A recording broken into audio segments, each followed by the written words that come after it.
അപ്പൊ TP ഇവരൊക്കെ ഇപ്പൊ നിങ്ങളെ ശിഷ്യന്മാരെ എത്ര ആളാന്നല്ലോ അവിടെ കൂടിയത്? അപ്പൊ സുഹൃത്തുക്കളെ, ഖുറാഫികളുടെ അതേ തന്ത്രത്തിലേക്ക് പോയിക്കൊണ്ടിരിക്കുകയാണ്. അത് നിങ്ങൾ മനസ്സിലാക്കണം. ഈ രീതിയിലുള്ള ഒരവസ്ഥയിലേക്ക് ഈ സംഘടനയെ എത്തിച്ചത് എന്തിനാണ് എന്ന് നിങ്ങൾ മനസ്സിലാക്കണം. അടുത്ത ഇലക്ഷനും ഇയാളെ കൂടെയുള്ള കോക്കസ് അത് തന്നെ വരണമെന്നാണ് ഇയാളുടെ പരിപാടി. അതിനു വേണ്ടിയാണ് ഇപ്പോൾ ഇയാൾ ഇത് പറഞ്ഞുകൊണ്ടിരിക്കുന്നത്. ഈ പോയിന്റ് ജനങ്ങൾക്ക് എത്താനാണ് യഥാർത്ഥത്തിൽ നമ്മൾ ഹനീഫാന്റെ ഫോൺ ക്ലിപ്പ് പുറത്തു വിട്ടതെന്നാണ് എനിക്ക് തോന്നുന്നത്. ആശയക്കുഴപ്പം പറഞ്ഞ ഫോൺ ക്ലിപ്പ് ഉണ്ടല്ലോ, അതിൽ പറയുന്നുണ്ട് ഞാൻ സലഫിൻ്റെ ഒപ്പം നിന്ന് 2 കാരണത്താലാണ്. ഒന്ന്, ശിർക്കിലേക്ക് പോകുന്ന സംഘടനയെ ശക്തമായി ഇടപെട്ടിട്ട് സലഫി തൗഹീദിലേക്ക് തിരിച്ചു കൊണ്ടുവന്നു. രണ്ടാമത് റുഖിയ ശറഈയുടെ പേരിൽ ഒരുപാട് തോന്നിയാസങ്ങൾ ഇവിടെ നടക്കാൻ പോവായിരുന്നു. അത് എന്താക്കി അദ്ദേഹം രക്ഷപ്പെടുത്തി. അത് ശുക്കൂറും ഹനീഫിയും ഒത്തു പുറത്തുവിട്ട ഫോൺ ക്ലിപ്പാകും എന്നാണ് ഞാൻ മനസ്സിലാക്കുന്നത്, ഇയാളെ വലിയൊരു മിസിഹായിട്ട് അവതരിപ്പിക്കാൻ വേണ്ടി. സുഹൃത്തുക്കളെ, വാസ്തവത്തിൽ സലഫി സംഘടനയെ രക്ഷിക്കുകയാണ് ചെയ്തത്? അല്ല. സംഘടനയിൽ ചരിത്രത്തിൽ ഇല്ലാത്തവണ്ണം സംഘടനയിൽ ഭിന്നിപ്പും കുഴപ്പവും ചിദ്രത ഉണ്ടാക്കിയത്. ഈ സംഘടനയ്ക്ക് വേണ്ടി ശബ്ദിച്ച് നടക്കുന്ന മുവഹിദുകളായ പ്രബോധകന്മാരെ ശിർക്കിന്റെ മുദ്ര ചാർത്തി ഈ പ്രസ്ഥാനത്തിന്റെ നട്ടെല്ലുകളാണ് ഈ പ്രസ്ഥാനത്തിന്റെ ദായിമാരെന്ന് പറയുന്നത്. അവരെ വ്യക്തമായി ചേരിതിരിച്ചു, പരസ്പരം ശിർക്ക് ആരോപിച്ചു. രണ്ടാമത്തെ ദൗറ നടക്കുന്ന അന്ന് റിയാദിൽ നിന്നും ഞാൻ വിളിച്ചു. 25 മിനിറ്റോളം ഹനീഫയോടും അതുപോലെ ഫൈസൽ മുസ്ലിയാരോടും സംസാരിച്ചു. ഹനീഫയോട് ഞാൻ പറഞ്ഞു, ഹനീഫ, നമ്മൾ കുറച്ചു പേരെ ഈ ശിർക്കിനെതിൽ പ്രവർത്തിക്കാനുള്ളൂ. ഈ ശിർക്ക് വിദാത്തുകൾക്കെതിരെ പോരാടാൻ നമ്മൾ കുറച്ചാളേ ഉള്ളൂ. നമ്മളൊരിക്കലും ഭിന്നിക്കരുത്. ഒരു ദുർബലമായ ഹദീസിന്റെ പേരും പറഞ്ഞിട്ട് നമ്മളൊരിക്കലും കക്ഷിയാകാൻ പാടില്ല. അവിടെ നിങ്ങളെ നിന്ന് കൊടുക്കരുത്. അഹ്ലുസുന്നത്തിന്റെ പണ്ഡിതന്മാരൊക്കെ പറഞ്ഞ നിലപാടെന്തോ അവിടെ തന്നെ നമ്മൾ നിന്നാൽ മതിയെന്ന്. അവസാനം ഞാൻ കരഞ്ഞുപോയി എൻ്റെ ദുഃഖം കാരണം. ഇല്ല, ഞങ്ങൾ അങ്ങനെ ചെയ്യുള്ളൂ എന്നൊക്കെ പറഞ്ഞു. പക്ഷേ ഹനീഫ് എഴുതി കൊണ്ടുവന്നത് മുഴുവൻ സിന്നിനോട് സഹായം തന്നെ ശിർക്കാണെന്ന ഉദ്ധരണികളാണ് അധികവും. ഒന്ന് മാത്രം അവസാനം കൊടുത്തു, ശിർക്കാവുന്നതുണ്ട് അല്ലാത്തതുണ്ട്. എന്നിട്ടൊക്കെ ശിർക്ക് തന്നെ തീരുമാനിച്ചു. യാ ഇബാദത്തുൽ ഐനുനി എന്ന് പറഞ്ഞാലും ശിർക്കാണ്, എന്ത് ചോദിച്ചാലും ശിർക്കാണ്, ഒക്കെ ശിർക്കാണെന്ന് തീരുമാനിച്ചിട്ട് അതങ്ങോട്ട് പാസ്സാക്കി എടുക്കുകയാണ് വാസ്തവത്തിൽ ചെയ്തത്. സുഹൃത്തുക്കളെ, ഇവിടെ ഇദ്ദേഹം സംഘടനയെ രക്ഷിക്കല്ല ചെയ്തത്, സംഘടനയിലെ പ്രബോധകന്മാരെ വ്യക്തമായ 2 ചേരിയാക്കി തിരിച്ചു, പരസ്പരം ശിർക്ക് ആരോപിച്ചു. ഇപ്പൊ ദഅവത്ത് മുടങ്ങി. എവിടെയെങ്കിലും ദഅവത്ത് നടക്കുന്നുണ്ടോ? ഈ കമ്മിറ്റി വന്നതിന് ശേഷം ദഅവത്തുണ്ടോ? ഈ ജിന്നു ശൈത്താനല്ലാതെ വേറെ എന്താ ഉള്ളത്? ഇനിയിപ്പോൾ അതന്നെ പറയാൻ പോകാൻ, എല്ലായിടത്തും അതന്നെ പറയാൻ പോകുക എന്നാ പറയുന്നത്. പരസ്പര വിശ്വാസമില്ലാതെയായി, മനസ്സുകൾ തമ്മിൽ അകന്നു, ശൂറകൾ അട്ടിമറിക്കപ്പെട്ടു. ഇയാളുടെ ഈ കോക്കസ് പ്രവർത്തനം വന്നതോടുകൂടി എന്തായി അറിയോ? സംഘടനയിൽ ഇപ്പൊ ശൂറല്ല, ഏത് മീറ്റിംഗ് പോയാലും റേഡിയോ പ്രക്ഷേപണം ആയിരിക്കുക. നേതാക്കന്മാരെന്തെങ്കിലുമൊക്കെ എഴുതി കൊണ്ടുവന്നിട്ടുണ്ടാവും, അതിങ്ങനെ വായിച്ച് കേട്ട് റാൻമൊഴികളായി പോരാ. ആരെങ്കിലും അത് തരികട അവിടെ ഏതാണെന്നൊക്കെ പറഞ്ഞിട്ട് അങ്ങനെയാണ് ഇപ്പോൾ കഴിഞ്ഞ കൗൺസിലുണ്ടായത്. എനിക്കെതിരുള്ള കുറ്റപത്രം വായിച്ചു കേൾപ്പിച്ചതിന് അനസ് ന്യായീകരിച്ചത്രേ. 180ഓളം കൗൺസിലർമാർ പങ്കെടുത്തിരുന്നു. അതിൽ 2 പേർ മാത്രമാണ് എതിർത്തത്. എന്തെതിർത്ത്? ചർച്ച വെച്ചാലല്ലേ ആർക്കെങ്കിലും എതിർപ്പുണ്ടോന്ന് അറിയുള്ളൂ. ചർച്ച ഇവിടെ ചർച്ചയില്ല എന്നാ പറഞ്ഞത്. TP പറയാം, ഇവിടെ ചർച്ചയില്ല. ശാഖകൾക്കും മണ്ഡലത്തിനും അയച്ചു കൊടുക്കാനുള്ള സർക്കുലറാണ് ഇപ്പോൾ ഇവിടെ വായിക്കാൻ പോകുന്നത്. എന്നാ സർക്കുലറിന് അയച്ചെന്നാ പറയാം. ആളുകൾ ബസ് ചാർജ് ചിലവാക്കി കോഴിക്കോട്ടേക്ക് വിളിക്കണോ? അതെന്തിനാ അറിയോ? ഒപ്പുവേണ്ടേ? കൗൺസിലിൽ അവതരിപ്പിച്ച് പാസ്സാക്കി എന്ന് പറയാം. കൗൺസിലിൽ എന്തൊക്കെ പാസ്സാക്കാൻ പോകണമെന്ന് അറിയില്ല. കയറി ചെല്ലുമ്പോഴാണ് ഒപ്പിടുക. കയറിനടുത്ത് തന്നെ ഒപ്പിട്ടിട്ടാ കയറുക. പിന്നെ അവിടെ എന്ത് തീരുമാനിച്ചാൽ അതിൻ്റെ അടിയിലൊക്കെ ഈ ഒപ്പ് വന്നു. കള്ളത്തരം കണ്ടോ? അപ്പൊ ശൂറയുണ്ടെന്ന് വരുത്തുക. യഥാർത്ഥത്തിൽ ശൂറയില്ല. കൗൺസിലിന്റെ പേരെന്താ അറിയോ? ആലോചനാ സഭ. പേരാലോചന, ഒരാലോചനയും നടത്തില്ല. റേഡിയോ പറഞ്ഞ പോലെ കേൾക്കുക. എന്നിട്ട് ചർച്ച. സക്കരിയ സലാഹിക്കത് നടപടി. ഞാൻ അന്ന് കൊടുത്തൊരു കത്തുണ്ട്. അന്നും ഞാനൊരു കത്ത് കൊടുത്തിരുന്നു ആലോചനാ സഭാംഗങ്ങൾക്ക്. അതവിടെ വായിച്ചാൽ തരോ? അബ്ദുറഹ്മാൻ സലഫിന്റെ കുതന്ത്രങ്ങൾ എമ്പാടും സംഘടനയിൽ അദ്ദേഹം ചെയ്തിട്ടുള്ള ഒരുപാട് ദുഷ്ടത്തരങ്ങൾ ഞാനതിൽ എഴുതിയിട്ടുണ്ട്. എൻ്റെ പരാതി, എനിക്ക് പറയാനുള്ള സങ്കടം, ഈ സംഘടനയ്ക്ക് വേണ്ടിയും ആദർശത്തിന് വേണ്ടിയും കഴിഞ്ഞ 30 കൊല്ലമായി പ്രവർത്തിച്ചു കൊണ്ടിരിക്കുന്ന എനിക്ക് പറയാനുള്ള സങ്കടം അതൊന്ന് കേൾക്കാം. 1.5 മണിക്കൂർ ഇയാൾ എനിക്കെതിരെ തയ്യാറാക്കിയ കള്ളക്കുറ്റപത്രം, കൃത്രിമങ്ങളും കോട്ടിമാറ്റങ്ങളും തട്ടിപ്പുകളുമുള്ള കുറ്റപത്രം വായിച്ചു കേട്ടപ്പോൾ ഒരു 10-20 മിനിറ്റ് എൻ്റെ അതൊന്ന് കേൾക്കാൻ ഉണ്ടായോ? ഉണ്ടായില്ല സഹോദരങ്ങളെ. ഈ വിഷമം ഞാൻ നിങ്ങളോട് പറയാണ്. സംസ്ഥാന കൗൺസിലിന്റെ മുമ്പിൽ ഞാൻ കൊടുത്തൊരു ഹർജി അതൊന്ന് വായിക്കാനുള്ള സന്മനസ് പോലും നമ്മുടെ നേതൃത്വം കാണിച്ചില്ല. ഇയാൾ എഴുതി കൊണ്ടുവന്ന കുറ്റപത്രം ബലാത്കാരമായി അടിച്ചേൽപ്പിച്ച് എന്നെ നിഷ്കരണം പുറത്താക്കുകയാണ് യഥാർത്ഥത്തിൽ ചെയ്തിട്ടുള്ളത്. പുറത്താക്കിയാൽ എനിക്ക് പ്രശ്നമല്ല, ഞാനത് അംഗീകരിക്കും. എന്നെ സംബന്ധിച്ച് സംഘടന ഇല്ലാതെ ജീവിക്കാൻ പറ്റാത്ത പ്രശ്നമൊന്നുമില്ല. പക്ഷേ ശിർക്ക് ആരോപിച്ചു. എന്നെ മാത്രമല്ല, ഈ സംഘടനയിൽ ഒരുപാട് പ്രബോധകർ ശിർക്കിലാണ് എന്ന് വാദിച്ചുകൊണ്ടാണ് വാസ്തവത്തിൽ ഇവരെന്നെ പുറത്താക്കിയത്. എന്നിട്ട് ഇപ്പൊ ജിന്ന് ഭൗതികോ അഭൗതികോ ഇതൊക്കെ ഇവരുണ്ടാക്കിയ ചർച്ച. അഭൗതികാണെന്ന് പറഞ്ഞു കുടുങ്ങി. ഇപ്പൊ പറഞ്ഞെന്താ അറിയോ? ഭൗതികം ഒന്നും അള്ളി റസൂലും പറഞ്ഞിട്ടില്ല. എന്നാ പിന്നെ എന്തിനാ നിങ്ങൾ ഈ ചർച്ച കൊണ്ടുവന്നത്? നിങ്ങളല്ലേ ഈ ചർച്ച ഉണ്ടാക്കിയത്? ഭൗതികം അഭൗതികം പറഞ്ഞ അതൊക്കെ മലയാള വാക്കുകളാ. അത് റസൂലിന്റെ വാക്കിലുണ്ടാവില്ല, അള്ളാന്റെ വാക്കിലുണ്ടാവില്ല. നമ്മുടെ മലയാള ഭാഷയുടെ പരിമിതികൾ മനസ്സിലാക്കണം നമ്മൾ. പിന്നെ റുഖിയ ശർഇയ്യയുടെ പേരിൽ നടക്കാൻ പോകുന്ന തോന്നിയാസങ്ങളിൽ നിന്ന് അബ്ദുറഹ്മാൻ സലഫി രക്ഷപ്പെടുത്തിയെന്നാണ് കുപ്രസിദ്ധമായ അനീഫന്റെ ഫോൺ ക്ലിപ്പിലുള്ളത്. വാസ്തവത്തിൽ എന്താ ഉണ്ടായത്? റുഖിയ ശർഇയ്യ വിഷയം അബ്ദുറഹ്മാൻ സലഫി കൊളമാക്കി എന്ന് പറയുന്നതാണ് ശരി. കാരണം അത്രയും പുത്തൻ വാദങ്ങൾ അയാൾ കൊണ്ടുവന്നു. ഞാൻ നേരത്തെ പറഞ്ഞില്ലേ, ജിന്നുബാധയും സിഹിർബാധയും തിരിച്ചറിയാൻ റസൂലിന് മാത്രമേ സാധിക്കുള്ളൂ. അത് റസൂലിന്റെ മുഅ്ജിസത്താണ്. അതിനു വേണ്ടിയിട്ട് ഉദ്ധരിക്കണ ഏതാ അറിയോ? ഷെയ്ഖ് അൽബാനിന്റെ ഒരു വാക്ക്. അൽബാനി അതിന് ശേഷം പറയുന്നത് എന്താ? നിങ്ങൾ ഈ റുഖിയ ചെയ്യുന്ന ഏർപ്പാടിൽ തുടരുകയാണെങ്കിൽ ഉഖ്റുജ് അദുവ്വല്ലാ, അള്ളാന്റെ ശത്രു പുറത്തു പോകുന്നു മാത്രമേ പറയാവൂ, അതിനപ്പുറം പറയാൻ പാടില്ല. അപ്പൊ അദ്ദേഹം റുഖിയക്കെതിരല്ല. നബിന്റെ മാത്രം മുഅ്ജിസത്താണ്, നബിക്ക് മാത്രമേ റുഖിയ ചെയ്യാൻ പാടുള്ളൂ, ജിന്നിനെ പുറത്താക്കുന്ന റുഖിയ നബിക്ക് മാത്രമേ പാടുള്ളൂ എന്ന വാദം അൽബാനിക്കില്ല. മാത്രല്ല യഅല ഇബ്നു മുർറ റസൂലിൽ നിന്നും 3 അത്ഭുതങ്ങൾ കണ്ടു എന്ന് പറയുന്ന ഹദീസ്, ആ ഹദീസ് മുഅ്ജിസത്തിന്റെ അധ്യായത്തിൽ ഉദ്ധരിച്ചു എന്നാണ് വലിയ കാര്യമായിട്ട് ഇത് മുഅ്ജിസത്താണ് എന്നതിന്റെ തെളിവ് പറയുന്നത്. പക്ഷെ ആ ഹദീസ് തന്നെ ഉണ്ട് ആ പെണ്ണ് പറയുന്നത് എൻ്റെ ഈ കുട്ടിക്ക് ജിന്നുബാധ ഉണ്ട്. അപ്പൊ തിരിച്ചറിയൽ നബിന്റെ മാത്രം മുഅ്ജിസത്തല്ല എന്ന് വന്നില്ലേ? മാത്രല്ല സഹാബികൾ ചികിത്സിച്ച് റുഖിയ നടത്തിയിട്ടില്ലേ? മാത്രല്ല സഹാബിക്ക് ജിന്നുബാധ ഉണ്ടായിട്ടില്ലേ? റസൂലിന്റെ അടുത്ത് വന്നിട്ടില്ലേ? അത് യഥാർത്ഥത്തിൽ ഇവിടെ സംഭവിച്ചെന്താ അറിയോ? റുഖിയയുടെ കാര്യത്തിൽ അതിര് കവിഞ്ഞ സൗദിയിലും മറ്റൊക്കെ ഉള്ള ചില ആളുകൾ അവർക്കെതിരെയുള്ള ഫത്വകൾ ഇവിടെ കൊണ്ടുവന്നിട്ട് ഇങ്ങനെ വായിക്കുക. അപ്പൊ ആളുകൾ വിചാരിക്കും ഇവിടെ ഇപ്പം അങ്ങനെയൊക്കെ ഉണ്ട്. റുഖിയയിൽ പാടില്ലാത്ത കാര്യങ്ങൾ, പെണ്ണിനെ തൊടാൻ പാടില്ല. അപ്പൊ റുഖിയന്റെ പേരിൽ ആരൊക്കെ ഇവിടെ പെണ്ണിനെ തൊടുന്നു എന്ന് വരുത്തി തീർക്കുക. ഈ രൂപത്തിലുള്ള കളികളാണ് യഥാർത്ഥത്തിൽ ഇവിടെ. വാസ്തവത്തിൽ ഒരു നിഴൽ യുദ്ധമാണ് ഇപ്പോൾ നടക്കുന്നത്. ഇല്ലാത്തൊരു ശത്രുവിനെ സങ്കല്പിച്ചുണ്ടാക്കിയിട്ട് അതിനെതിരിൽ ഇവിടെ യുദ്ധം നടത്തുകയാണ് ചെയ്തുകൊണ്ടിരിക്കുന്നത്. എന്താണ് റുഖിയ എന്നല്ലേ പഠിപ്പിക്കേണ്ടത്? കേരള ജംഇയ്യത്തുൽ ഉലമയുടെ പേരിൽ ഇറക്കിയ പുസ്തകത്തിൽ എത്രയോ സ്ഥലത്ത് ഇവിടെ ചികിത്സാ കേന്ദ്രങ്ങൾ തുടങ്ങിയിട്ടുണ്ട് എന്നാ. ഒരൊറ്റ കേന്ദ്രം ഇവർക്ക് കാണിച്ചു തരാൻ പറ്റും? സലഫി പ്രസ്ഥാനത്തിന്റെ പ്രവർത്തകർ റുഖിയ നടത്താൻ വേണ്ടി പ്രത്യേകം ക്ലിനിക്ക് തുടങ്ങിയിട്ടുണ്ട് എന്നാ പറയുന്നത്. എവിടെയുള്ളത്? റുഖിയ നടത്തുന്ന ഇന്നാള് ഇത്ര സമയം ഇവിടെ വരണം എന്നിട്ട് ബോർഡ് വെച്ചിട്ട് ആരെങ്കിലും ഇരിക്കുന്നുണ്ടോ? കളവ് പറയണ്ടേ? ഇതൊക്കെ ജംഇയ്യത്തുൽ ഉലമയാണ്. നാളെ പരലോകത്ത് ഇതിന്റെ ഉത്തരവാദിത്തം ആരേറ്റെടുക്കും? സുഹൃത്തുക്കളെ, പരിപാവനമായ KM മൗലവിയെ പോലുള്ള മുഖ്ലിസീങ്ങൾ ഉണ്ടാക്കി സംഘടനയുടെ പേരിൽ ഇവരിറക്കിയ പുസ്തകത്തിലാണുള്ളത്. ആദ്യം പറഞ്ഞു ആ പുസ്തകത്തിൽ യാതൊരു തെറ്റുമില്ല. പിന്നെ പറഞ്ഞു മാനുഷികമായ ചില തെറ്റുകളുണ്ട്, തെറ്റുണ്ടെങ്കിൽ തിരുത്തിയാ പോരെ. പിന്നെ പറഞ്ഞു ആരും എഴുതി തരുന്നില്ല, നെറ്റിൽ ഇങ്ങനെ പറയുന്നുണ്ട്. എന്നിട്ട് അവസാനം 38 പേര് എഴുതി കൊടുത്തു. അപ്പൊ എന്താ പറഞ്ഞോ? 38 വിട്ടികൾ എഴുതി തന്നു. അംസാ ബാഖവി ജാമിയയിലെ വലിയ മുഹദ്ദിസാപ്പോ അയാൾ പറയാ 38 വിഡ്ഢികൾ. ബുസ്താനിൽ വന്നിട്ട് പറഞ്ഞു 38 പോത്തുകൾ എഴുതി തന്നു. അതിലൊരു മകന് ഒരു പോത്ത് എൻ്റെ മോനാണ്. അപ്പൊ മൂപ്പരാരായി? നിങ്ങൾ ആലോചിച്ച് നോക്കൂ. ഇത്ര മോശം. ഇതൊക്കെ ഇയാൾക്ക് പറയാൻ എവിടെ ധൈര്യം കിട്ടുന്നത്? ഇയാളിപ്പോ സെലഫിന്റെ രാജാവിനേക്കാൾ വലിയ രാജഭക്തി എന്നല്ലേ? സെലഫിനോടുള്ള കൂറി എങ്ങനെ കാട്ടേണ്ടതെന്ന് മൂപ്പർക്ക് അറിയുന്നില്ല. അത്രയും നല്ല മരുന്ന് കൊടുത്തിട്ടുണ്ടാവും കേട്ടോ. എന്നിട്ട് പറയാണ് 38 പോത്തുകൾ. ആരൊക്കെ? ഒന്നാമത്തെ പോത്താരാ? അബ്ദുൽ ഹക്ക് സുല്ലമി. അബ്ദുൽ ഹക്ക് സുല്ലമി അതിൽ ഒപ്പിട്ട ഒരാള്. ഷമീർ മദീനി, ഹംസ മദീനി, അബൂബക്കർ സലഫി, മുബാറക് തിരൂർക്കാട് എന്ന് തുടങ്ങി നമ്മുടെ പ്രബോധന രംഗത്തുള്ള 38 ആള്. അതിന് 38 പോത്തുകൾ എന്നാ പറഞ്ഞത്. എന്നിട്ടോ അത് അവരെ വിളിച്ച് ചർച്ച ചെയ്യുന്നതിന് പകരം അത് ഹനീഫാക്കും അനസിനും കൊടുത്തുക. എന്നിട്ട് അവരതിൽ ഓരോ വരികളും വായിച്ച് ഇങ്ങനെ നാട്ടുകൂടെ പരിഹസിച്ചുകൊണ്ട് നടക്കുക. നിങ്ങൾ ആലോചിച്ച് നോക്കൂ, എവിടെ എത്തിയെന്ന് ആലോചിച്ച് നോക്കൂ. ഈ രീതിയിലാണ് സുഹൃത്തുക്കളെ ഇവർ ഇപ്പോൾ എത്തിയിട്ടുള്ളത്.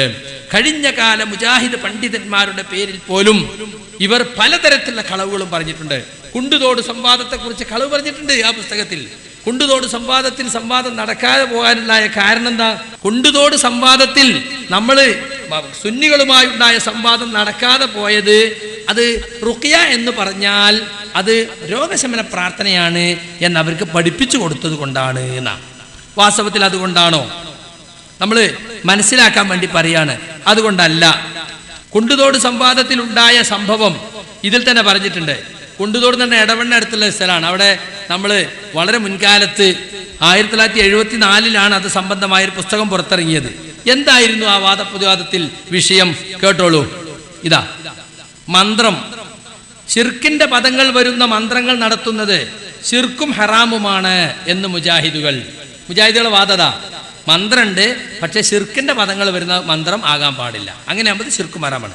ആയത്ത്, ഹദീസ് മുതലായ അദ്കാറുകളെ കൊണ്ട് മന്ത്രിക്കൽ ശിർക്കല്ലാത്തതും നല്ലതുമാകുന്നു എന്ന് സുന്നികളും പറഞ്ഞു മന്ത്രമുണ്ട്, ആയത്ത്, ഹദീസ് മുതലായ അദ്കാറെ കൊണ്ട് മന്ത്രിക്കാം. അവർ രണ്ടോട്ടും മന്ത്രമുണ്ട് എന്ന് അംഗീകരിച്ചു. ശിർക്കില്ലാത്തത് പറ്റുന്ന നമ്മളും ആയത്തും ഹദീസും അദ്കാറുകൊണ്ട് മന്ത്രിക്കാന്ന് അവരും പറഞ്ഞു. അതുകൊണ്ട് വാദപ്രതിവാദ വിഷയമാക്കണ്ട തീരുമാനിച്ചതാ. എന്നിട്ട് അതിൽ എഴുതി, ആ പുസ്തകത്തിൽ എഴുതാണ്, ശിർക്കിന്റെ പദങ്ങൾ വരുന്ന മന്ത്രങ്ങൾ നടത്തുന്നത് ശിർക്കാണെന്ന കാര്യത്തിൽ സുന്നികൾക്കും ആയത്ത്, ഹദീസ് മുതലായ അദ്കാറുകൾ കൊണ്ട് മന്ത്രിക്കൽ ശിർക്കല്ലാത്തതാണെന്ന കാര്യത്തിൽ മുജാഹിദുകൾക്കും അഭിപ്രായ വ്യത്യാസമില്ലാത്തതുകൊണ്ട് വാദപ്രതിവാദ വിഷയമാക്കേണ്ടതില്ല എന്ന് തീരുമാനിച്ചു. കുണ്ടുതോട് വാദപ്രതിവാദം 1974. അപ്പോൾ വളരെ വ്യക്തമാണിത്. എന്താ ഉണ്ടാ വാദപ്രതിവാദാക്കാൻ. പക്ഷെ ഈ പുസ്തകത്തിൽ പറയുന്നത് എന്താണെന്നറിയോ? റുഖിയ എന്നത് രോഗശമന പ്രാർത്ഥന എന്ന അർത്ഥത്തിൽ മനസ്സിലാക്കുകയും പഠിപ്പിക്കുകയും ചെയ്തത് കൊണ്ടാണ് അത് സംവാദ വിഷയമാക്കാതിരുന്നത്. അപ്പൊ റുഖിയ എന്ന് പറഞ്ഞാൽ രോഗശമന പ്രാർത്ഥന നമ്മൾ ആർക്ക് പഠിപ്പിച്ചു കൊടുത്തു? ഖുറാഫികൾക്ക് പഠിപ്പിച്ചു കൊടുത്തു. എന്നാ പിന്നെ തർക്കിക്കണ്ട എന്ന് പറഞ്ഞു. തർക്കല്ലേ, പ്രാർത്ഥന അല്ലാത്തവരോടും പറ്റുന്നല്ലേ സുന്നികളുടെ വാദം. അപ്പൊ രോഗശമനത്തിനു വേണ്ടി മൊയ്തീൻ ശൈഖിനോടും പ്രാർത്ഥിക്കാന്നല്ലേ. ആ ലളിതമായ യാഥാർത്ഥ്യം പോലും മറന്നു. അപ്പൊ എന്തോ ഒരു പുസ്തകം ഇറക്കുമ്പോൾ കഴിഞ്ഞു പോയ ഒരു ചരിത്ര രേഖയാണ് കുണ്ടുതോട് സംവാദം എന്ന് പറയുന്നത്. കുണ്ടുതോട് സംവാദം നടക്കാതെ പോയൊരു സംവാദം, പക്ഷെ അതിന്റെ രേഖകളൊക്കെ നമ്മുടെ കയ്യിലുണ്ട്. ആ പുസ്തകത്തിൽ പറഞ്ഞിട്ടുണ്ട് എന്താണ് സംവാദ വിഷയമാക്കാതിരുന്നത്. അപ്പൊ കഴിഞ്ഞ കാല പണ്ഡിതന്മാരുടെ പേരിൽ പോലും കളവ് പറയാ, വിശുദ്ധ ഖുർആൻ ദുർവ്യാഖ്യാനം ചെയ്യുക, ഹദീസ് ദുർവ്യാഖ്യാനം ചെയ്യുക. എന്നൊരു KJUവിന്റെ പേരിൽ പുസ്തകം. ഇനി സുഹൃത്തുക്കളെ, ഞാൻ വിഷയത്തിന്റെ മറ്റൊരു വശത്തേക്ക് നിങ്ങളെ ക്ഷണിക്കുകയാണ്. അപ്പൊ എന്നെ കുറിച്ച് പറയുന്നത് എന്താ? ഞാൻ ജിന്നുകളെ വിളിച്ച് സഹായം തേടാമെന്ന് പറഞ്ഞിരിക്കുന്നു. ഇപ്പോ മംഗലാപുരത്ത് വെച്ച് അനസ് പറഞ്ഞത്രേ, അയ്യപ്പ ശരണം എന്ന് പറഞ്ഞാൽ ശിർക്കല്ലാൻ സക്കരിയ സലാഹി പറഞ്ഞിരിക്കുന്നു. അപ്പൊ അതിങ്ങനെ പ്രചരിക്കുന്നുണ്ട് നെറ്റില്. സംഗതി എന്താണെന്നറിയോ? നിർബന്ധിച്ചിട്ട് ഒരാള് നമ്മൾ വണ്ടി പോകുമ്പോൾ തടുത്ത് നിർത്തിയിട്ട് പറയാണ്, എന്നെ നമ്മൾ പിരിവ് കൊടുക്കല്ല, താലപ്പൊലിക്കോ അല്ലെങ്കിൽ പൂരത്തിനോ പിരിവ് തരൂലായിരുന്നു, ഇറങ്ങടാ അവിടുന്ന് പറഞ്ഞു, വലിച്ചിറക്കി പറടാ അയ്യപ്പ ശരണം എന്ന് പറയേ പറടാ എന്ന് പറഞ്ഞു. അങ്ങനെ ഒരാൾ നമ്മളെ കത്തി കാട്ടിയിട്ടോ ആയുധം കാട്ടിയിട്ടോ അയ്യപ്പ ശരണം എന്ന് പറയിച്ചാൽ അയാൾ ശിർക്ക് ചെയ്തു എന്ന് പറയാൻ പറ്റുമോ? അയാളെ മനസ്സിലില്ല. നിർബന്ധിച്ചിട്ട് നിർബന്ധിക്കപ്പെട്ട ഒരാൾ ഒഴികെ അയാളുടെ ഹൃദയം സത്യവിശ്വാസത്താൽ സമാധാനമടഞ്ഞതാണ് എന്ന ആയത്തിന്റെ അടിസ്ഥാനത്തിൽ ഞാൻ പറഞ്ഞു. അത് ക്ലിപ്പ് കട്ട് ചെയ്തു. കണ്ടോ, അയ്യപ്പ ശരണം എന്ന് പറഞ്ഞാൽ ഒരു ശിർക്കല്ല എന്ന് അപ്പ പറയണത് എന്നാക്കി. ഈ രൂപത്തിലുള്ള തെറ്റിദ്ധരിപ്പിക്കലാണ് സുഹൃത്തുക്കളെ അനസ് മൗലവി ഇപ്പൊ നടത്തിക്കൊണ്ടിരിക്കുന്നത്. അതുപോലെ തന്നെ പുഴയിൽ വീണാൽ ജിന്നിനെ വിളിക്കാമെന്ന് സക്കരിയ സലാഹി പറഞ്ഞിരിക്കുന്നു. അങ്ങനെയാണ് ഇപ്പൊ പുതിയ ക്ലിപ്പ്. ഇപ്പൊ ഇന്ന് എന്നെ ഒരാൾ വിളിച്ചു, ഞാൻ മംഗലാപുരത്ത് നിന്നാ വിളിക്കണത്, ഇന്നലെ നിങ്ങളൊരു ക്ലിപ്പ് വിടട്ട് കേൾപ്പിച്ചല്ലോ, പുഴയിൽ വീണ് ഒഴുകിപ്പോകുന്ന സന്ദർഭത്തിൽ ജിന്നെ കാക്കണേ എന്ന് പറയാമെന്ന് നിങ്ങൾ പറഞ്ഞതായിട്ടാണല്ലോ ആ ക്ലിപ്പിൽ തെറ്റിദ്ധരിപ്പിക്കുന്നത്. വാസ്തവത്തിൽ എന്താ സംഗതി അറിയോ? പുഴയിൽ വീണ ഒരാള് കരയിൽ നിൽക്കുന്ന ജോസഫിനെ വിളിക്കുകയാണെങ്കിൽ, അബ്ദുറഹ്മാൻ സലഫി ഉദാഹരണം പറഞ്ഞതാണ്. എന്താ പറഞ്ഞത്? അങ്ങനെ വിളിക്കുകയാണെങ്കിൽ അതിലെന്തില്ല? ശിർക്കില്ല. കാരണം എന്താ? ജോസഫ് വരുന്നതും നീന്തി രക്ഷപ്പെടുത്തുന്നതുമൊക്കെ കാണുന്ന മാർഗത്തിലൂടെയാണ്. അതേ സമയത്ത് അവിടെ ഒരു ജിന്നിനെ വിളിച്ചാൽ അത് ശിർക്കാകും. ഏതുപോലെ മൊയ്തീൻ ശൈഖിനെ വിളിച്ചാൽ ശിർക്കാകും എന്ന് പറഞ്ഞതുപോലെ. അപ്പൊ അങ്ങനെ മൊത്തത്തിൽ പറയാൻ പാടില്ല. അവിടെ ജിന്നിനെ വിളിക്കുന്ന ഒരാള് വിളിക്കാൻ പാടില്ല, ഹറാമാണ്, ശിർക്കിലേക്കുള്ള വസീലയാണ്. പക്ഷെ ഒരാൾ വിചാരിക്കാണ് ഈ ഇവിടെ എവിടെയെങ്കിലും ഒരു ജിന്നുണ്ടാവാം എന്ന നിലക്ക് വിളിച്ചാൽ അയാൾ ചെയ്യുന്നത് പച്ച ഹറാമായ കാര്യമാണ്, റസൂലും സാഹിബത്തും പഠിപ്പിച്ചിട്ടില്ലാത്ത കാര്യമാണ്. പക്ഷെ അയാൾ ശിർക്ക് ചെയ്തു, ഇസ്ലാമിൽ നിന്ന് പുറത്തുപോയി എന്ന് പറയാൻ പാടില്ല എന്ന് ഞാൻ പറഞ്ഞു. അപ്പൊ ശിർക്കല്ല എന്ന് നമ്മൾ ഇതുവരെ അനസ് മൗലവിയൊക്കെ പറഞ്ഞില്ലേ അല്ലേ? ശിർക്കല്ല, തെറ്റില്ല എന്നൊക്കെ പറഞ്ഞില്ലേ? ആ കാര്യം ഞാൻ പറഞ്ഞതാണ്. എന്നിട്ട് പറയാണ്, ബഹ്റൈനിൽ വെച്ച് ഞാൻ പറഞ്ഞു, അള്ളാഹു അല്ല ജിന്നുകളെ വിളിച്ച് പ്രാർത്ഥിക്കാമെന്ന് സക്കരിയ സലാഹി പറഞ്ഞാൽ ഈ മൈക്ക് അദ്ദേഹത്തിന്റെ നേരെ തിരിച്ചു വെക്കുമെന്ന് ഞാൻ ബഹ്റൈനിൽ പറഞ്ഞിരുന്നു. ഇപ്പോൾ ഇത് അദ്ദേഹത്തിന്റെ നേരെ തിരിച്ചു വെച്ചിരിക്കുന്നു. അപ്പൊ അല്ലാത്തോട് പ്രാർത്ഥിക്കാമെന്ന് ഞാൻ ഇപ്പൊ പറഞ്ഞു അനസ് മൗലവി, പരലോകത്തെ പേടിച്ചോളൂ നിങ്ങൾ. ഞാൻ ഒരിക്കലും പറഞ്ഞിട്ടില്ല അള്ളാഹു അല്ലാത്ത വിളിച്ച് പ്രാർത്ഥിക്കാമെന്നോ സഹായം തേടാമെന്നോ ഞാൻ പറഞ്ഞിട്ടില്ല. പുഴയിൽ വീണാലും കുളത്തിൽ വീണാലും അള്ളാഹുവിനെയാണ് വിളിക്കേണ്ടത്. ജിന്നുകളെ വിളിക്കാൻ യാതൊരു തെളിവുമില്ല. ഭൗതിക സഹായത്തിനും വിളിച്ചുകൂടാ, അഭൗതിക സഹായത്തിനും വിളിച്ചുകൂടാ. ഇതാണ് നമ്മളെ വാദം. എന്നിട്ട് എന്നെ കുറിച്ച് പറയാണ്, ബഹ്റൈനിൽ ഞാൻ പറഞ്ഞിരുന്നു ഈ മൈക്ക സക്കരിയ സലാഹിയുടെ നേരെ തിരിച്ചു വെക്കുന്നു. എന്നിട്ട് ഇപ്പൊ മൂപ്പർ ഇന്നലെ തിരിച്ചു വെച്ചത്രേ. കള്ളക്ലിപ്പുകൾ ഉണ്ടാക്കി എനിക്കില്ലാത്ത വാദം പറഞ്ഞ് മുജാഹിദുകളെ തെറ്റിദ്ധരിപ്പിച്ച് താൽക്കാലികമായി നിങ്ങൾക്ക് നേതൃത്വത്തിന്റെ പിന്തുണയും സംഘടനയിലെ സ്ഥാനമാനങ്ങളും എല്ലാം കിട്ടിയെന്ന് വരാം. പക്ഷേ എന്റെ പേരിൽ ശിർക്ക് ആരോപിച്ചാൽ, ഞാൻ ആ വാദമില്ലാത്ത ആളാണെങ്കിൽ ആ ശിർക്ക് നിങ്ങളിലേക്ക് മടങ്ങുമെന്ന് നിങ്ങളും ഞാനും പഠിക്കുകയും പഠിപ്പിക്കുകയും ചെയ്ത ഹദീസിലുണ്ട്. അതിന്റെ ഗൗരവം നിങ്ങൾ മനസ്സിലാക്കണമെന്നാണ് അനസ് മൗലവിയോട് സ്നേഹബുദ്ധിയ എനിക്ക് പറയാനുള്ളത്. ഒരുപക്ഷെ വൈലക്സിലിരുന്ന് അദ്ദേഹവും അദ്ദേഹത്തിന്റെ കൂട്ടാളികളിൽ നിന്ന് കേൾക്കുന്നുണ്ടായിരിക്കും. അവരറിയാൻ വേണ്ടി പറയാണ്, പാടില്ല. വൈരനിര്യാതന ബുദ്ധിയോടുകൂടി ദീനിൽ ഇപ്രകാരം പ്രവർത്തിക്കുന്നത് ഒരിക്കലും പാടില്ലാത്തതാണ്. ശിർക്ക് ആരോപണം നിങ്ങൾ അവസാനിപ്പിക്കണം. 8 മാസം മുമ്പ് ബഹ്റൈനിൽ പോയപ്പോ, 8 മാസം കഴിഞ്ഞ ബലിപെരുന്നാളിന് പോയതപ്പോ, ഈ ബലിപെരുന്നാൾ വരുന്നതിന് മുമ്പ് ആദർശം മാറ്റി. ബഹ്റൈനിൽ അദ്ദേഹം പറഞ്ഞെന്താ നോക്കൂ, ഒരു AP സുന്നിക്കാരൻ വന്നിട്ട് ചോദിക്കാണ്, നിങ്ങൾ സക്കരിയ സലാഹിക്ക് ഇങ്ങനെ വാദമുണ്ടല്ലോ. അദ്ദേഹം അതിന് കൊടുക്കുന്ന മറുപടി നിങ്ങളൊന്ന് കേട്ടോളൂ, നമുക്ക് വേഗം അവസാനിപ്പിക്കാം. ബഹുമാന്യനായ സക്കരിയ സലാഹി പറയുന്നത് ജിന്നിനോട് സഹായം ചോദിക്കാൻ പറ്റും എന്നാണ്. അപ്പൊ ഈ ശിർക്ക് ചെയ്യുന്ന ഒരു സക്കരിയ സലാഹി സംഘടനയിൽ ഉണ്ടായിരിക്കെ തൗഹീദും ശിർക്കും എന്നുള്ള ഒരു ബാനറിൽ നമ്മൾ സംസാരിക്കുന്നതിൽ എത്രമാത്രം ഉചിതമുണ്ട് എന്നുള്ളതാണ് എൻ്റെ അടുത്ത ഒരു ചോദ്യം. ചില സന്ദർഭത്തില് ചിലത് അള്ളാഹ് പറയിക്കല. നിങ്ങൾ ഒരു കളവാണ് പറഞ്ഞത്, സക്കരിയ സലാഹി അങ്ങനെ പറഞ്ഞു. സക്കരിയ സലാഹി ഇവിടെ ഇല്ല, ഉണ്ടായിരുന്നെങ്കിൽ നമുക്ക് ചോദിക്കായിരുന്നു, താങ്കൾക്ക് അങ്ങനെ വാദമുണ്ടോ? അങ്ങനെ വാദമുണ്ട് എന്നാ സക്കരിയ സലാഹി പറയണമെങ്കിൽ ഈ മൈക്ക് സക്കരിയ സലാഹിയുടെ നേരെയായിരിക്കും തിരിച്ചു വെക്കുക. ഇനി അങ്ങനെ ഒരു വാദം ആര് പറഞ്ഞാലും അവരുടെ നേരെ മൈക്ക് തിരിച്ചു വെക്കുക. അതുകൊണ്ട് ഇവിടെ ഒരു ആരോപണം ഉന്നയിച്ച സുഹൃത്തിന്, ആ സുഹൃത്തിനോട് ഞങ്ങൾക്ക് വളരെ മാന്യമായി പറയാനുള്ളത്, സക്കരിയ സലാഹിയുടെ പേരിൽ താങ്കൾ പറഞ്ഞതിന് തെളിവ് തരൂ. സക്കരിയ സലാഹിയുടെ പേരിൽ താങ്കൾ പറഞ്ഞതിന് തെളിവ് തരൂ. അങ്ങനെ സക്കരിയ സലാഹിക്ക് വാദമുണ്ട്, ജിന്നിനോട് പ്രാർത്ഥിക്കാം എന്നാണ് സക്കരിയ സലാഹി പറയുന്നത് എന്നാണ്. അതിനുള്ള തെളിവ് അദ്ദേഹം ഉന്നയിക്കട്ടെ. മറ്റൊരു കളവ് കൂടി, ഞാൻ ജിന്നിനോട് പ്രാർത്ഥിക്കാം എന്നാണ് സക്കരിയ സലാഹി പറയുന്നത് എന്ന് ഞാൻ പറഞ്ഞോ? ആയിക്കോട്ടെ, ജിന്നിനോട് സഹായം തേടാം എന്ന വാദമുള്ള ആളാണ് സക്കരിയ സലാഹി. സലാഹി ഒരുപാട് പ്രസംഗത്തിൽ ഞാൻ കേട്ടതാണ്. പറഞ്ഞിട്ടില്ല സഹായം ചോദിക്കുന്നത് പൊട്ടന്മാരെ, അത് തൗഹീദിന് പുറത്തല്ല എന്ന് മടവൂരികളെ വെല്ലുവിളിച്ചുകൊണ്ട് ചോദിക്കുന്ന പ്രസംഗം ഒരുപാട് വേണികളുണ്ട്. വേണ്ടെങ്കിൽ ഇവിടെ വിൽക്കുന്ന സ്ഥലത്തുണ്ടായിരിക്കും. ഇനി വേണമെങ്കിൽ നിങ്ങളുടെ പുസ്തകത്തിൽ നിന്ന് തന്നെ അതിന്റെ തെളിവ് വായിക്കാം. പുസ്തകത്തിൽ നിന്നല്ല, നിങ്ങൾ ഇപ്പോൾ പറഞ്ഞത് ഒന്ന് കഴിഞ്ഞിട്ട് അടുത്തേക്ക് ചാടിയ പോലെ. സക്കരിയ സലാഹി അത് പറഞ്ഞു എന്ന്. സക്കരിയ സലാഹി പറഞ്ഞു, ഹാത്തു ബുർഹാനക്കും തെളിവ് താന്നാ ചോദിച്ചത്. സക്കരിയ സലാഹി പറഞ്ഞു എന്ന് മാത്രമല്ല, ഈ പ്രസംഗം പോയിട്ട് പ്രസംഗിച്ചിട്ട് അബ്ദുൽ ഖാദർ മൗലവി ഇദ്ദേഹത്തെ പ്രസംഗത്തിന് വിളിക്കരുത് എന്ന് പോലും പറഞ്ഞത് നിങ്ങൾ സമ്മതിക്കുകയാണെങ്കിൽ ഇവിടെ ക്ലിപ്പ് കേൾപ്പിക്കാൻ ഞാൻ തയ്യാറാണ് എന്ന് അറിയിക്കുകയാണ്. അത് വെറുതെ സദസ്സിൽ വെറുതെ ഒരു മോശമായ രീതിയിൽ നിങ്ങൾ ആക്കണോ എന്നുള്ള രീതിയിലാണ് ഞാനിത് കേൾപ്പിക്കാൻ തയ്യാറാകാത്തത് എന്നും ഞാൻ പറയുകയാണ്. സക്കരിയ സലാഹി പറഞ്ഞു എന്നുള്ളതിനാ തെളിവ് വേണ്ടത്. സക്കരിയ സലാഹി പ്രസംഗിച്ചിട്ട് അവനെ പ്രസംഗിക്കാൻ ക്ഷണിക്കരുത് എന്ന് അബ്ദുൽ ഖാദർ മൗലവി, അതായത് നിങ്ങളുടെ സെക്രട്ടറി ബഹുമാനനായ AP അബ്ദുൽ ഖാദർ മൗലവി പറഞ്ഞതുപോലും കേൾപ്പിക്കാൻ എനിക്ക് കഴിയും എന്നാണ് അബ്ദുൽ ഖാദർ മൗലവി പറഞ്ഞോ ഇല്ലയോ എന്നല്ല, സക്കരിയ സലാഹി പ്രസംഗിച്ചു എന്നാണ് നിങ്ങൾ പറഞ്ഞത്. ഇനി എവിടെ ഇരുന്ന് ഞാൻ പറഞ്ഞുതരാം, അവിടെ ഇരിക്കും, വിഷമിക്കണ്ട. ഇനി അതല്ല, അതെച്ചാല് നമ്മുടെ സാധാരണ ചില ആളുകളുടെ മുഖാമത്തിൽ ഒരു എര കിട്ടിയാൽ അവിടെ കൊളുത്തി വലിക്കല. അതറിയാത്തോണ്ടല്ല നമ്മൾ അങ്ങനെ ആ രൂപത്തിൽ അദ്ദേഹത്തെ വഷളാക്കാൻ ഉദ്ദേശിക്കുന്നില്ല. ഇനി ഒരു കാര്യം പറയട്ടെ, AP അബ്ദുൽ ഖാദർ മൗലവി പറഞ്ഞു അദ്ദേഹം വേറൊരു ട്രെയിനിങ്ങിലേക്ക് പോവാണ്. ആയിക്കോട്ടെ, ഇതിപ്പോ വാല് പൊക്കുമ്പോൾ അറിയാം ഇതെന്തിനായി പോണത് എന്നുള്ള വിവരം നമുക്കറിയാം. അപ്പോ നാട് നീളെ ധരിപ്പിച്ചുകൊണ്ടിരിക്കുന്ന ഒരു തെറ്റിദ്ധാരണ, ആ തെറ്റിദ്ധാരണയിൽ കുടുങ്ങിയിട്ടോ അല്ലാതെയോ ആണ് അദ്ദേഹം ഇവിടെ വന്നിട്ടുള്ളത്. അദ്ദേഹത്തെ സംബന്ധിച്ചിടത്തോളം ഇപ്പോൾ അദ്ദേഹത്തിന് സക്കരിയ സലാഹി ജിന്നൊന്നുമല്ല വിഷയം. അദ്ദേഹത്തെ സംബന്ധിച്ചിടത്തോളം ചോദിക്കാൻ ഒരുപാട് വിഷയങ്ങളുണ്ട്. ആ വിഷയത്തിലേക്ക് ഞങ്ങൾ ഇൻഷാ അല്ലാഹ് നിങ്ങളെ കൊണ്ടുവരിക തന്നെ ചെയ്യും. ഇവിടെ പല പ്രസംഗങ്ങളിലും ഉള്ളത് അത് സക്കരിയ സലാഹി പറഞ്ഞത് എന്താണ് എന്ന് അതിന്റെ പൂർണ്ണരൂപത്തിൽ കേൾക്കാതെ മനസ്സിലാക്കാതെ ആ വാദമുണ്ട് എന്ന് വരുത്തിയിട്ട് ആ രൂപത്തിൽ വിഷയം കൊണ്ടുപോകാൻ ശ്രമിക്കേണ്ടതില്ല. ഇനി സക്കരിയ സലാഹി വളരെ വ്യക്തമായി പറഞ്ഞല്ലോ, അദ്ദേഹം ജീവിച്ചിരിപ്പുള്ള ആളാണ്.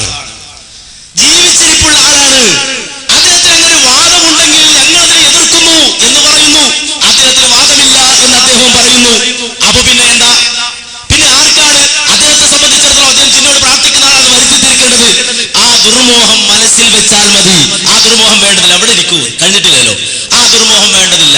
നിങ്ങൾ അടിസ്ഥാനപരമായി മനസ്സിലാക്കേണ്ടത് എന്താണ്? സക്കരിയ സലാഹി പറഞ്ഞു എന്നാണോ? സക്കരിയ സലാഹി പറഞ്ഞിട്ടില്ല. സക്കരിയ സലാഹി പറഞ്ഞിട്ടില്ല.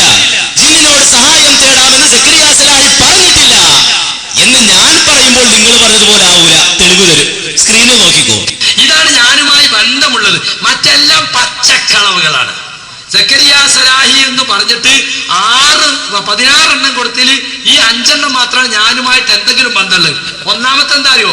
അപകടഘട്ടങ്ങളിൽ ജിന്നിനോടും മലക്കിനോടും സഹായം തേടാൻ ഞാൻ വെല്ലുവിളിക്കുന്നു ലോകത്തുള്ള സർവ്വ മടവൂരികളെയും. എവിടെയാ ഞാനിത് എഴുതിയത്? കാണിച്ചു തരണം. നിങ്ങള് പച്ച നോണ അച്ചടിച്ചു വിടുക ദീനീ പ്രവർത്തനം എന്നും പറഞ്ഞിട്ട്. സക്കരിയ സലാഹിയുടെ പേരിൽ നിങ്ങൾ പറഞ്ഞ വാദം തെറ്റാണ് എന്ന് ഞാൻ തെളിയിച്ചു തന്നു. സക്കരിയ സലാഹിക്ക് അങ്ങനെ വാദമില്ല എന്ന് സക്കരിയ സലാഹി തന്നെ പറയുന്നത് കേൾപ്പിച്ചു തന്നു. അപ്പോ എനിക്കങ്ങനെ വാദമില്ല എന്ന് 8 മാസം മുമ്പ് മൂപ്പര് പറഞ്ഞതാ. അതിനുശേഷം ഞാൻ എന്താ പ്രസംഗിച്ചത്? ഞാൻ ഇതിനു മുമ്പ് തൗബ എളുപ്പമല്ലോ. 8 മാസം മുമ്പ് ബഹ്റൈനിൽ പോയിട്ട് എൻ്റെ സഹോദരൻ പറയാണ്, ഞാൻ അദ്ദേഹത്തെ വളരെ സ്നേഹിക്കുന്ന ഒരാളായിരുന്നു. ഇപ്പോഴും മനസ്സിൽ അദ്ദേഹത്തിൻ്റെ സ്നേഹം പോയിട്ടില്ല. അദ്ദേഹം ഹിദായത്തിലേക്ക് തിരിച്ചു വരട്ടെ എന്ന് ആഗ്രഹിക്കുകയാണ് ഞാൻ. കാരണം ഇത് കെണിയിൽ പെടുന്ന ആളല്ല അദ്ദേഹം. നല്ലൊരു ഭാവിയുള്ള ഒരു ചെറുപ്പക്കാരൻ. അദ്ദേഹം ഇങ്ങനെ ആയിപ്പോയതിലുള്ള സങ്കടമാണ്. ഇപ്പം അദ്ദേഹം കാട്ടിക്കൂട്ടുന്നൊക്കെ കണ്ടാൽ ക്ലിപ്പ് കട്ട് മുറിച്ച് ഞാനിപ്പോൾ നിങ്ങളിവിടെ കാണിക്കാൻ പോകുന്നുണ്ട്. അദ്ദേഹം ഇപ്പം അടുത്ത് ബുസ്താനുൽ റൂമിൽ വന്നിട്ട് കാണിച്ചൊരു തട്ടിപ്പ്. അദ്ദേഹം ഈ എബ്ബാർ മൗലവി പറഞ്ഞത് 22 കാരറ്റ് ശിർക്കാണ് എന്ന് പറഞ്ഞ ഒരു ക്ലിപ്പ്. എന്നിട്ട് അദ്ദേഹം മറുപടി പറഞ്ഞ എന്താ അറിയോ? അലിമദനി, അത് 22 കാരറ്റ് ശിർക്കാണെന്നല്ലേ നിങ്ങൾ പറഞ്ഞത്? എന്നാൽ ദാ നിങ്ങളെ ശബാബ് പിടിച്ചോ, തൗഹീദ് പ്രാർത്ഥന തൗഹീദ് ചോദ്യങ്ങൾ പിടിയെന്ന ബുക്ക് പിടിച്ചോ, ചെറിയ മുണ്ടേ ചെയ്ത് പിടിച്ചോ, അതും 22 കാരറ്റ് ശിർക്കല്ലേ. ഇപ്പൊ മൂപ്പരെന്താക്കിയ പകുതിന് കട്ട് ചെയ്തു. അത് 22 കാരറ്റ് ശിർക്കാണെന്ന് ഞാൻ അന്നേ പറഞ്ഞിട്ടുണ്ട്. നോക്കൂ നിങ്ങൾ. ഇപ്പൊ അദ്ദേഹം കട്ട് ചെയ്യുന്നത് അങ്ങനെ കട്ടിയപ്പോ അയ്യപ്പ ശരണം കട്ട് ചെയ്തു. എന്താ ഞാൻ പറഞ്ഞത്? തടുത്ത് നിർത്തി നിർബന്ധിപ്പിച്ചിട്ട് അങ്ങനെ ചൊല്ലിച്ചാൽ അയാളുടെ മനസ്സിൽ ഒരിക്കലും ശിർക്കുണ്ടാവില്ല. നിർബന്ധിച്ചിട്ട് കത്തി കാട്ടിയോ ആയുധം കാട്ടിയോ പേടിപ്പിച്ചിട്ട് നമ്മളെ കൊണ്ടുപോയിട്ട് അങ്ങനെ ചെയ്താൽ മനസ്സിൽ ശിർക്കില്ലല്ലോ, അങ്ങനെ പ്രാർത്ഥനാഭാവമില്ലല്ലോ എന്നാണ് ഞാൻ പറഞ്ഞത്. കണ്ടോ, അയ്യപ്പ ശരണം തന്നെ അപ്പോൾ ശിർക്കല്ല എന്ന് പറയാൻ തുടങ്ങി എന്ന് വരുത്തി തീർത്തു. ഇങ്ങനെ വരുത്തി തീർക്കാൻ വേണ്ടി അദ്ദേഹം ചെയ്യാൻ എത്ര സ്ഥലത്ത് ഞാൻ വെല്ലുവിളിച്ചതാ. കൊണ്ടുപോവാ നിങ്ങൾ. ഇപ്പൊ ആ AP സുന്നിക്കാരൻ പറഞ്ഞില്ലേ, AP അബ്ദുൽ ഖാദർ മൗലവി പ്രസംഗത്തിന് വിളിക്കണ്ടെന്ന് പറഞ്ഞു. അത് നിങ്ങളെ കായംകുളത്തേൻ്റെ ഒരു മടവൂരി ഒപ്പിച്ചതാ. AP-നെ വിളിച്ചു. AP സാറല്ലേ? അതെ, ഇന്നലെ സക്കരിയ സലാഹി ഇവിടെ നിന്ന് ജിന്നുകളെ വിളിച്ച് പ്രാർത്ഥിക്കാമെന്നും ജർമ്മനിയിൽ നിന്ന് മരുന്ന് എടുത്തുകൊണ്ട് വരുന്ന കാര്യവും മറ്റും ഒക്കെ പറഞ്ഞു. അങ്ങനെ പറഞ്ഞോ? പ്രായം ചെന്ന ആളുകളല്ലേ, തെറ്റിദ്ധരിപ്പിക്കാൻ എളുപ്പമാണ്. അങ്ങനെയും പറഞ്ഞു സർ പറഞ്ഞു ധരിപ്പിക്കുക. എന്താ പിന്നെ ചെയ്യുക? അപ്പോൾ നമ്മളോട് അങ്ങനെ പറയില്ല എന്നൊക്കെ പറഞ്ഞാണല്ലോ, ഇനിയിപ്പോൾ എന്താ ചെയ്യുക? ഏതായാലും നിങ്ങളൊന്ന് പ്രസംഗിക്കാൻ വിളിക്കണ്ട എന്ന് AP പറയുന്നൊരു ക്ലിപ്പ്. അത് മടവൂരികളായിരുന്നു ഇതുവരെയും പ്രചരിപ്പിച്ചിരുന്നത്. ഈ ഇലക്ഷൻ വന്നപ്പോൾ ഈ കോക്കസ് അത് ഏറ്റെടുത്തു. നോട്ടീസാക്കി ഇറക്കി കോഴിക്കോട് ബിസ്മി വിചാരവേദി കോഴിക്കോട് എന്നും പറഞ്ഞിട്ട് പിന്നെ സെലഫി വിചാരവേദി എന്തോ വേദിയും പറഞ്ഞിട്ട് കോഴിക്കോട് ഇറക്കി. AP-ന്റെ ആ ഫോൺ ക്ലിപ്പ് അങ്ങനെ തന്നെ ഇറക്കി. കണ്ടോ? അപ്പൊ അതാപ്പോ തെളിവ്. AP പറഞ്ഞത് എന്ത്? ജിന്നുകളെ വിളിച്ച് പ്രാർത്ഥിക്കാതെ കായം കൊളുത്തിയാൻ പറഞ്ഞാണ്. കായം കൊളുത്തിയാൻ അങ്ങനെ പറഞ്ഞോ? കാസറ്റ് ലഭ്യമല്ലേ? എവിടെയും പറഞ്ഞിട്ടില്ല സുഹൃത്തുക്കളെ. അതുകൊണ്ട് ഈ തരത്തിലുള്ള തട്ടിപ്പുകളാണ് നമ്മുടെ ആളുകൾക്കിടയിൽ തെറ്റിദ്ധാരണ ഉണ്ടാക്കാൻ ഇവർ നടത്തിക്കൊണ്ടിരിക്കുന്നത്. 22 കാരറ്റ് ശിർക്ക് എന്ന് പറഞ്ഞ് അനസ് നടത്തിയ ഒരു തട്ടി. നമ്മൾ അനസ് മൗലവി ഇപ്പോൾ പോയി എവിടെ എത്തി എന്നതിൻ്റെ ഒരു ജീവിച്ചിരിക്കുന്ന ഉദാഹരണം ഒന്ന് കാണിച്ചു തരാം. അത് കഴിഞ്ഞിട്ട് നമുക്ക് ബാക്കി വിഷയങ്ങളിലേക്ക് പോകാം. വേഗം ഒരു 10-10 കൂടി ഈ പരിപാടി നമുക്ക് അവസാനിപ്പിക്കേണ്ടതുണ്ട്. ഇതല്ല ചോദിക്കണം അല്ലേ? ശിർക്കല്ല എന്ന് പറഞ്ഞു. എവിടെ? ഞാൻ പറഞ്ഞു. എവിടെ പറഞ്ഞു? ഇസ്തിഖാമയിൽ പറഞ്ഞു. 2012 അതിനുശേഷത്തെ ഞാൻ തെറ്റി പറയുന്നത് അല്ലേ? കേട്ടോ? അവിടെ ഇരിക്കൂ, കേട്ടോളൂ. എന്നെ പറ്റി പറഞ്ഞ ആരോടും മറുപടി കേട്ടോളൂ. 2009 മാർച്ച് 25 2009 മാർച്ച് 25 കേട്ടോളൂ. ശിർക്കാണ്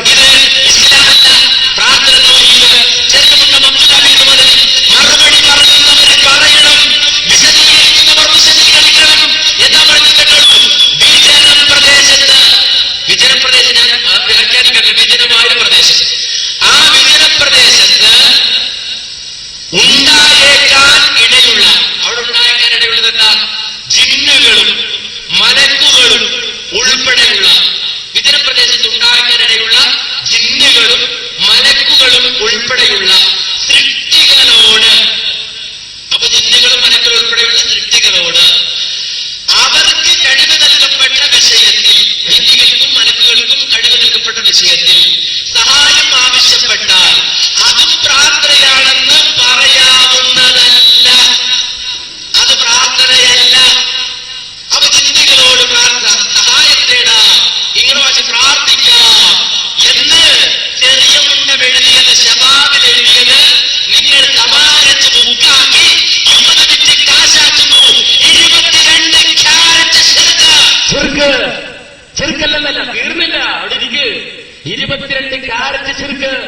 ജബ്ബാർ മൗലവി എഴുതിയത് ചെറിയ മുണ്ടം എഴുതി. എന്താ? വിജനപ്രദേശത്ത് ഉണ്ടായേക്കാനിടയുള്ള ജിന്നുകളോ മലക്കുകളോ അവരുടെ ശബ്ദം കേൾക്കുമെന്ന് കരുതി സഹായം നേടിയാൽ അത് ശിർക്കാണോ ശിർക്കല്ലേ? എന്താണ് പറഞ്ഞത്? ശിർക്കാണോ ശിർക്കല്ലല്ലോ? എന്താ പറഞ്ഞത്? ശിർക്ക് 22 കാരറ്റ് ശിർക്ക്. അവിടെ എനിക്ക് തീർന്നില്ല, ബഹളം കണ്ടോ? മൂപ്പര് കൊളുത്തി വലിക്കാണ്. ഒരേ കിട്ടിയാൽ കൊളുത്തി വലിക്കണം. ഇരിക്കവിടെ എന്നിട്ട് മുജാഹിദ് പ്രവർത്തകരോട് ഈ പറയണേ. കോട്ടക്കൽ വെച്ച് ഇയാൾ ഇപ്പൊ മുഖാമുഖം നടത്തിയിട്ട് ചോദ്യം ചോദിച്ച ആളോട് പിന്നെ അവിടെ അങ്ങോട്ട് ചോദിക്കുക, നിങ്ങളെ അഭിപ്രായം എന്താ? അങ്ങോട്ട് പറ. ഉസ്താദ്, ഞാൻ പഠിക്കാൻ വന്ന ആളാ, നിങ്ങൾ എന്നോട് ചോദിച്ചു, നിങ്ങളുടെ അഭിപ്രായം എന്താ പറ. അങ്ങനെ പറഞ്ഞ് ഖുറാഫി മുഖാമുഖത്തിന്റെ സ്റ്റൈല് തക്ബീർ ചൊല്ലിക്കുക. അങ്ങനെയുള്ളപ്പോ ഇപ്പൊ കഴിഞ്ഞ എക്സിക്യൂട്ടീവ് കൗൺസിൽ അതാ നടന്നത്. എനിക്കതിൽ അച്ചടക്ക നടപടി സക്കരിയ സലാഹിയുടെ ഈ മാർഗം പിന്തുടർന്ന ആരാണോ അവരും ഇതേ വഴി സ്വീകരിക്കേണ്ടി വരും. അല്ലാഹു അക്ബർ. തക്ബീർ തൊഴിലാളികളും മുജാഹിദ് പ്രസ്ഥാനത്തിലും ആ രീതിയിൽ ഇപ്പോ മുഖാമുഖത്തിലും തക്ബീർ എല്ലാം ആളെ കൊണ്ടുവരുന്നുണ്ട്. അവരിപ്പോ തക്ബീർ ചെല്ലുന്നുണ്ട്. കിട്ടിയ അരിയെ കൊളുത്തി വലിക്കാണ്. അവിടെ ഇരിക്ക് എന്ന് പറഞ്ഞിട്ട് ജബ്ബാർ മൗലവി പറഞ്ഞതും 22 കാരറ്റ് ശിർക്ക്, ചെറിയ മുണ്ടം പറഞ്ഞു 22 കാരറ്റ് ശിർക്ക് എന്ന് ഞാൻ അന്നേ പറഞ്ഞിട്ടുണ്ട് എന്നാ പറയുന്നത്. വാസ്തവത്തിൽ എന്താ അറിയോ? അലിമദനിയോട് പറയാണ്, ജബ്ബാർ മൗലവി 22 കാരറ്റ് ശിർക്കാന്നല്ലേ നിങ്ങൾ പറഞ്ഞത്, എന്നാ പിടിച്ചോ ചെറിയ മുണ്ട എഴുതിയത്. മടവൂരിന്റെ പ്രസിദ്ധീകരണം കൊണ്ട് മൂപ്പര് മറുപടി കൊടുത്തതാ. അത് മൂപ്പര് നേരെ തിരിച്ചു. അതിന്റെ പൂർണ്ണ രൂപം കണ്ടോളി. എന്താ സംഭവം? അവരുടെ മൗലവി എഴുതിയെന്ന കണ്ണട വെച്ച് പ്രായം ചെന്ന ഒരു മൗലവിയെ കാണിച്ചു തന്നില്ലേ? കൊണ്ടോട്ടിക്കടുത്ത അബ്ദുൽ ജബ്ബാർ മൗലവിയാണ്. അദ്ദേഹം കൂടി പത്രാധിപ സമിതിയായിട്ടുള്ള ഇസ്ലാഹിൽ എഴുതി. 2007 ഏപ്രിൽ മാസത്തിലെ ഇസ്ലാം 42ാമത്തെ പേജ്. ഇനി ഇതിലെ പത്രാധിപ സമിതി എന്ന് ഞാൻ വായിച്ചാൽ ആൾക്കാർക്ക് മനസ്സിലാക്കാനോ. ആരൊക്കെ ഉള്ളത് അറിയാം നിങ്ങൾ? പത്രാധിപ സമിതി ഹുസൈൻ സനഫി, ഡോക്ടർ KK സക്കരിയ സലാഹി, P അബ്ദുൽ ജബ്ബാർ മൗലവി, MP ഖാദിർ കരുവമ്പൊയ്യൽ, ഷാഫി സലാഹി ചങ്ങലേരി, അബ്ദുൽ ഖാദിർ കൊണ്ടോട്ടി, ഫൈസൽ മുസ്ലിയാർ പുതുപ്പറമ്പ്, അമീർ ഒതുക്കുങ്ങൽ. ഇതിൽ എഴുതിയിട്ടുള്ള ഏതാനും ആളുകൾ വാദപ്രതിവാദത്തിലുണ്ട്. അതിൽപ്പെട്ട ആൾ അബ്ദുൽ ജബ്ബാർ മൗലവി. എന്താ എഴുതിയത്? 42ാമത്തെ പേജ്. സംഭവം എന്താ അറിയോ? കേട്ടോളൂ. പകൽ വെളിച്ചത്തിൽ വിജനമായ മരുഭൂമിയിലൂടെ വഴിയറിയാതെ നടന്നു നീങ്ങുന്ന ഒരാൾ പരിസരത്ത് ആരെയും കാണുന്നില്ല. ഇവിടെ എന്റെ ശബ്ദം കേൾക്കുന്ന ആരെങ്കിലും, മനുഷ്യൻ, മലക്ക്, ജിന്ന്, എന്നെ സഹായിക്കട്ടെ എന്ന് നിലച്ച്, പടപ്പുകളെ എന്നെ സഹായിക്കണേ, എനിക്ക് വഴി കാണിച്ചു തരണേ എന്ന് ഉച്ചത്തിൽ വിളിച്ചു പറയുന്നുവെങ്കിൽ അഭൗതിക മാർഗത്തിലുള്ള സഹായത്തേട്ടം അതിലില്ല. വിജനമായ സ്ഥലത്ത് നമ്മൾ എത്തിപ്പെട്ടു, കുടുങ്ങിപ്പോയി. അപ്പൊ അവിടുന്ന് മലക്കു കേൾക്കും, ജിന്ന് കേൾക്കും എന്ന് കരുതിയിട്ട് പടപ്പുകളെ എന്നെ സഹായിക്കണേ എന്ന് വിളിച്ചാൽ ഒരു കുഴപ്പമില്ല. നമ്മൾ പറഞ്ഞല്ലോ 20